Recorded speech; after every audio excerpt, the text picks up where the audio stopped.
প্রিয় উপস্থিতি, আমাদের ইতিহাস গৌরবোজ্জ্বল ইতিহাস, আমাদের ইতিহাস বিজয়ের ইতিহাস। আমরা পুরো মুসলিম উম্মাহ ছিলাম এক অভিন্ন জাতি, অভিন্ন ভূখণ্ডের মাঝেই আমরা ঐক্যবদ্ধ ছিলাম। আমরা কখনোই ভিন্ন ভিন্ন দেশ পরিচয়ে বিভক্ত ছিলাম না। আমাদের পতাকার মাঝেও কোনো ভিন্নতা ছিল না। আমাদের ছিল এক পতাকা। আমাদের পারস্পরিক বন্ধন ছিল সীসা ঢালা প্রাচীরের মতো।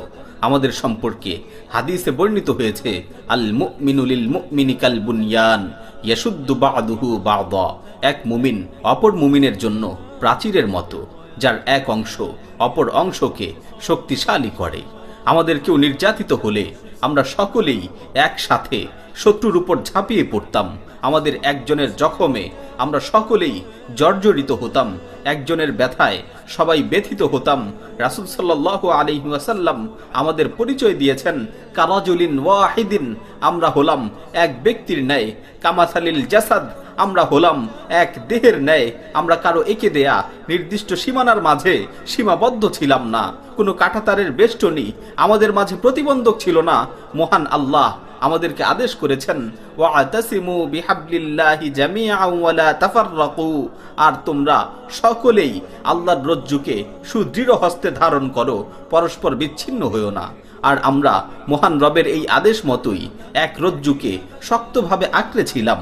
তাওহীদের এক পতাকা তলে ভ্রাতৃত্বের বন্ধনে আবদ্ধ ছিলাম।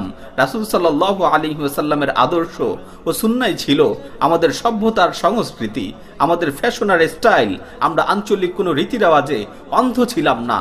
আমরা এই আয়াতের যথাযথ অনুসরণ করতাম।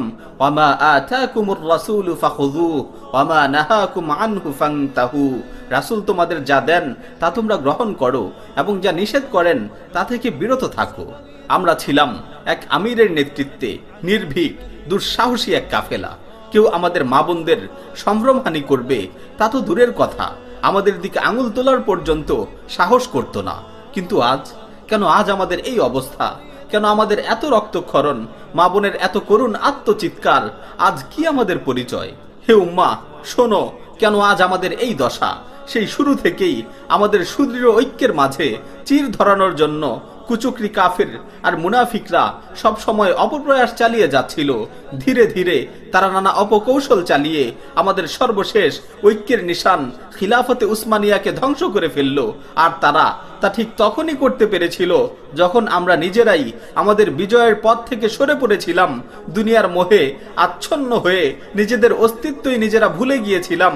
এরপর এই উম্মাহকে তারা একে একে 57টি রাষ্ট্রে পরিণত করলো। কুচক্রী কাফিরেরা শুধু আমাদের পৃথক করেই ক্ষান্ত হয়নি, তারা আমাদের পরস্পরের মধ্যে বিভিন্ন আয়তনের সীমানা এঁকে দিল। আমাদেরকে 57টি ভিন্ন ভিন্ন নামে অভিহিত করলো।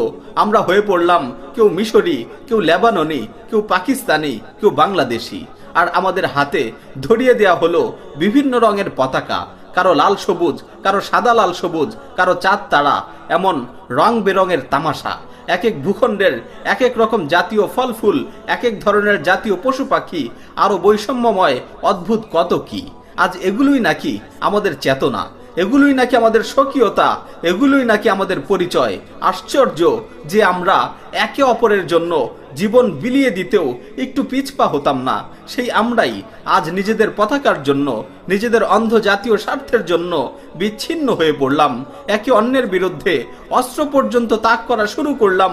অন্যের বিপদ দেখে নিশ্চুপ হয়ে বসে রইলাম। শুধু নিজেদের দেশ পরিচয়কে বিশ্বের মাঝে ফুটিয়ে তোলার জন্য কত বেহুদা কাজে মত্ত হয়ে উঠলাম।